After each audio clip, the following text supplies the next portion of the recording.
You've heard me say it here on the podcast more than a few times. I never thought that I could be vegan. I never thought that I could be vegan until I stopped thinking that thought.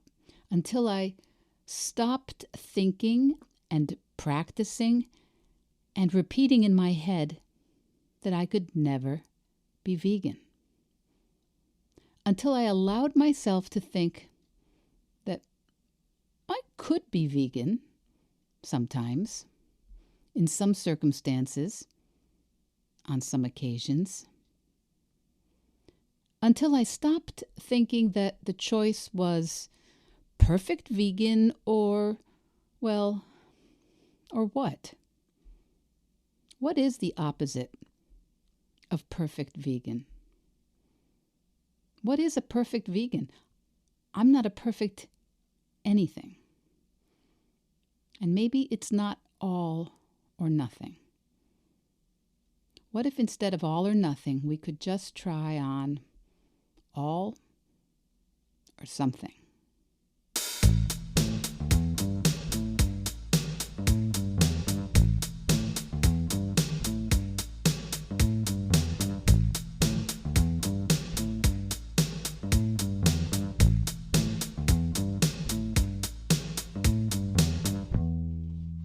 Hello, Vedge Heads. Hello, Veg Your Besties. Welcome back to Veg Your Best, the plant-based podcast.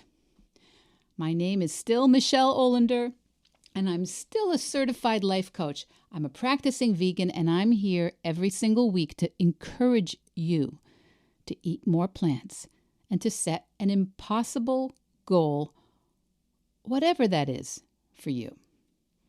So we're on Veg Your Best, episode 38, where we are talking about thought errors. And instead of all or nothing, we're going to talk about all or something. So here we are, the last week of May 2021, and time flies when you're vaccinated. As you know, I consider myself a vegan coach, even though I don't only work with vegans. And I, in spite of my role, do not know what a perfect vegan is. I don't know what a perfect vegan is any more than I know what a perfect anything else is. And personally, I consider the idea of a perfect vegan, a perfect anything, to be a false binary, a false dichotomy. And by that I mean it's just a logical fallacy. It's based on a premise that limits all the options available. It's an idea that is built on what I call a false premise. And the premise that there are perfect vegans is, at least in my opinion, false. And if sometimes some in the vegan community judge other people harshly who aspire to a vegan lifestyle but are still consuming some animal products, well, if they judge them harshly, it does not, as far as I can see, help people move faster towards veganism. And it does not, in my experience, help omnivores to move in that direction. Now, not everyone in the vegan community agrees with me on this at all. But I like to think that the vegan community is not a monolith any more than any other community. But if you're a perfect vegan or a vegan who's thinking that there's no middle ground, and so you're experiencing a lot of judgment and negative emotions about people who just don't seem to get it, I understand, but I encourage you to help aspiring vegetarians and plant-based eaters and self-professed animal lovers to learn what thoughts keep you practicing a vegan lifestyle every day. Thoughts like, it's not that hard. You probably have thoughts like, actually, there are so many options. Or you have a thought like, the labels on the cosmetics and processed foods make it actually much easier to know and choose now. So many vegans have the thought that they feel so much better physically and emotionally. And other vegans are gratified. They think our choices really matter. It is making more options for plant-based foods and plant-based cosmetics and options for clothing. You might think if you are a practicing vegan that there is so much suffering in the food industry that you don't want to be involved. And maybe you think, yeah, my family and friends were against veganism, but they understand now. So if you are a practicing vegan, you have a lot of thoughts which help you fuel your continued practice. And it's this same black and white false dichotomy that some antagonists use against vegans. Questions like, how can you be vegan and swat mosquitoes or kill ticks? How can you be vegan and keep a pet or walk on the sidewalk where there might be worms and ants? How can you be vegan and still keep your wool or leather products that you bought in years past? If you're someone who is just starting to move in the direction of limiting or eliminating the consumption of animal products, this discomfort of having people potentially mock or judge you, criticize or condemn you, and that it can come from both sides, both vegans and committed non-vegans, well, this can be not the recipe for success that vegans hope for. There are billions of animals not just being slaughtered, but tortured.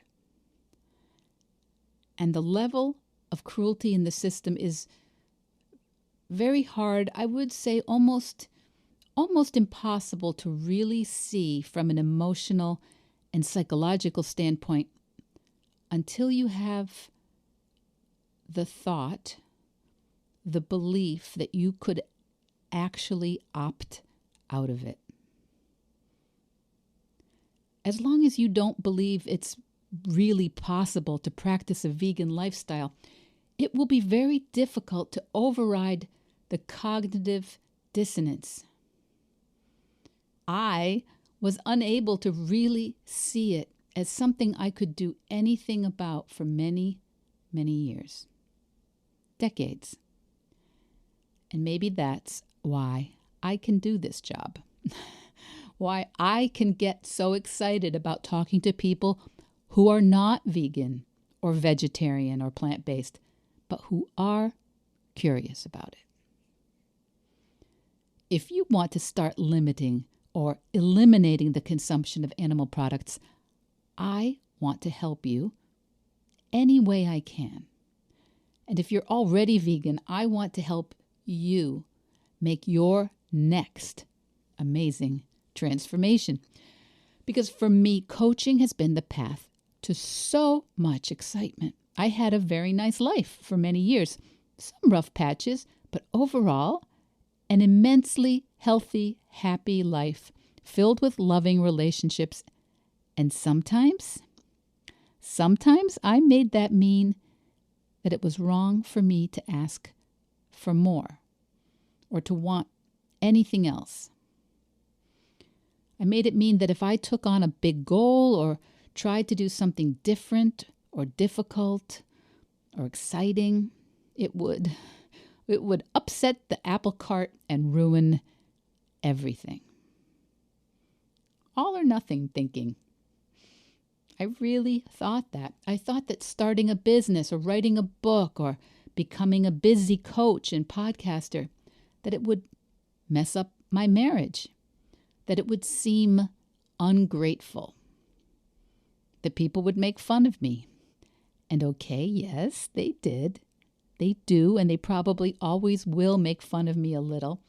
But my kids don't seem to mind. And my brother has always made fun of me, so that's nothing new. I can obviously handle it. I had a thought that I should not go public, not get visible, not go on record, and not be a rank beginner in public. But through coaching, and especially after being with my mother during her last months, I started having some other thoughts. Thoughts like, I might not get another chance. Thoughts like, but I really understand people who think that they can't go vegan. And the thought, I really want to show my kids that they can do anything. And a thought like, if I'm willing to be a beginner, to fail, to feel embarrassment, I guess almost anything's possible. Discomfort is the currency of your dreams. My dreams. The only reason I don't do things that I want to is because I think it will be, hard or embarrassing, uncomfortable, scary, that I'll be misunderstood.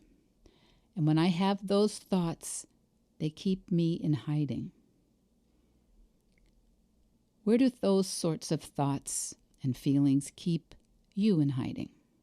Where do they keep you from signing up for a class, or keep you from writing a few pages in your book, or keep you from buying a wild new outfit, or keep you from asking someone to invest in your business idea? Where do your thoughts keep you from drinking water when everyone else is drinking wine? Or where do they keep you from ordering the vegan option when everyone is eating meat?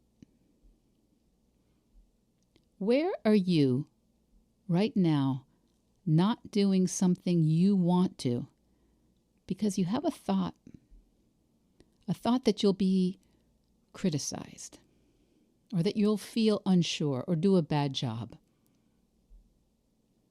Most of the time, we don't really even notice that we are actually limiting our choices, limiting our possibilities ourselves for a reason like, I don't know what they're going to think of me. That's what these false dichotomies perpetuate. Thought errors. Did you think you'd be safer and happier and more comfortable and smell fresher if you can avoid what they think of you until you die? Of course not. You know that intellectually, of course. And if you're like most people, you still avoid taking the next step on that dream because you're not exactly sure how it's going to go. It might take a while. Or it might be an instant success. I have clients who fear both of those outcomes. And I just have to believe that anything worth doing is worth doing badly. And that's a thought I offer my clients sometimes when they're very busy criticizing their results and second-guessing themselves and wondering if they made the wrong choice or that they're on the wrong track. What if you could take on your next goal, whatever it is, and actually get a kick out of it when it feels like crap? In the beginning of my coaching business, sometimes I would feel like a complete failure and not realize that it didn't mean anything was wrong. I think there were too many double negatives in that sentence. I had a chemistry professor who always spoke in double negatives, and I loved it. It was the only thing I loved about chemistry, but I realized not everyone enjoys them. Let me try and restate that. Sometimes I feel like a failure, or that I should never have started any of this. Everything's wrong. And for a few minutes, that just feels true. It feels like, no, the sky is blue, gravity exists, and I should never have become a coach or started a podcast or developed a coaching methodology. Just true. But now I still feel that way from time to time. And I also know that's just a thought I'm having. It's just a thought like, boy, I look terrible on that video. Or, I can't believe how long it's taking me to learn how to use this audio equipment. Or a thought like, how on earth can I have a business when all my clients only want to work with me on Wednesdays? True. Or I think there isn't enough time in the week. Or the last post I put out had 3 grammatical errors. Everyone's going to think I'm an idiot. And I still have those sorts of thoughts. But now, I don't make it mean that anything's really wrong. I make it mean that I'm on the right track. I make it mean I'm learning so much. I make it mean, this is the part where I think I made a big mistake, but if I just keep going, that thought always goes away. Because it's not all or nothing. I'm not successful or a failure. I'm not helpful or harmful. And I'm not impressive or embarrassing. There's always a false premise here when I think that there's a place in the universe where I am doing it all right or I'm doing it all wrong. It sort of feels safe. It sort of feels educated and sophisticated and realistic to think that there is a right way and a wrong way to do things. But I'm just doing things. And I invite you to do the same. I invite you to show up and do what it is you think is important or exciting or fun or challenging just because you want to do it. Because I think the best way to get good at something, to get better at something, is to be brave enough to start and maybe even brave enough to be bad. Really bad. Embarrassingly bad. So we're going to be talking about all or nothing thinking, black and white thinking, however you want to call it, in the weeks ahead. All or nothing thinking can feel very safe sometimes, and we can come up usually with tons of evidence to prove that there are, yes, right ways and wrong ways to do things. And I think it's a perfect recipe for staying stuck. All or nothing thinking is a recipe to stay in hiding, to avoid things. But if you're ready to come out of hiding, if you're ready to push back a little against the avoidance, and you'd like some help strategizing your next move, I encourage you to set up a free coaching call with me. We can talk about what you want to accomplish in the next 8 weeks, the next 60 days. You've heard me say it before. We tend to overestimate what we can do in a day, and we underestimate what we can do in a month. 8 weeks of coaching can help you make so much progress, not only on the goal you bring to coaching, but what you learn on the way to that goal will work in every other area of your life. That's why I do this. There is literally nothing that is more exciting than helping people get excited about their lives. So, the links are in the show notes. We're going to be talking a lot more about all or nothing thinking, and I can't wait to hear you tell me what kinds of thoughts, all or nothing thoughts, thought errors get in the way of you living your next most exciting chapter of your life. Vedge Your Best podcast production, music, and editing by Charlie Weinshank. Thanks, Charlie. Before you go, it would mean so much to me and the Vedge Your Best team if you would hit subscribe, leave us a 5-star review, or share with someone you think might be interested. Something about algorithms, it helps bump us up a little in the rankings, and that's the best way to help others find the podcast and for us to find our audience. So, until next week, make it easy and veg your best.